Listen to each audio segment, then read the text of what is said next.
Now I'm out of my shiver response. I felt like doing a quick video making light of the fact that I have been striked on Facebook. Again, spreading misinformation. How dare I report on the Pfizer investigation by the European Parliament? How dare I? And how dare I comment on that? How dare I use my critical thinking brain and analyse what's going on behind the scenes and don't just believe the mainstream media and our governments and the medical industry that has a very long track record of immense corruption? How dare I question science? Science spelt with a huge $sign for the S. Isn't science meant to be questioned? So, a few weeks ago, you might have seen the parliamentary hearing, although probably not if the mainstream media is all you pay attention to, because that's kind of useless when it comes to health. Not just useless, harmful, toxic when it comes to health. I stopped paying attention to it 10 years ago. Anyway, back to Pfizer.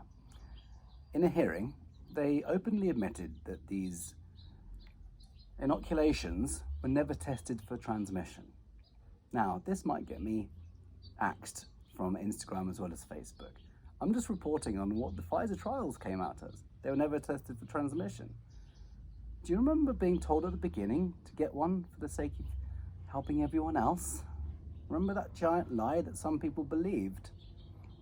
Thankfully, in my own network, no one fell for that, or it didn't create separation and polarization between my family and my friends. But I've got friends who've literally been separated from their own family and friends because their friends have been so scared and so sold on that lie that they stopped transmission, that they have stopped seeing those who haven't taken the you-know-what. And it was always a lie. They were never tested for transmission. Watch how the mainstream media normalizes that, as well as everything else that's barbaric and absurd and dangerous and toxic. What else? Oh, the CEO of Pfizer didn't even show up. I put someone else in his place. When asked for contracts, 100 pages were blanked out. The latest contract with the European Parliament, they were blanked out. So people can't even see what the contract terms are. Anyway, interesting factoid for the day. Did you know that the regulatory bodies receive the majority of funding from the industry that it regulates? MHRA, 86% from the industry it regulates. European Medical Agency, 89%.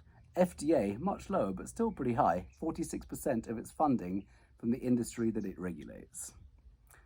Let me just put that in layman's terms for you. I'm going to pay you to regulate me. In order for you to get more money, you have to regulate what I'm selling. So there's you, just the new drugs, brand new drugs, no medium nor long-term safety testing.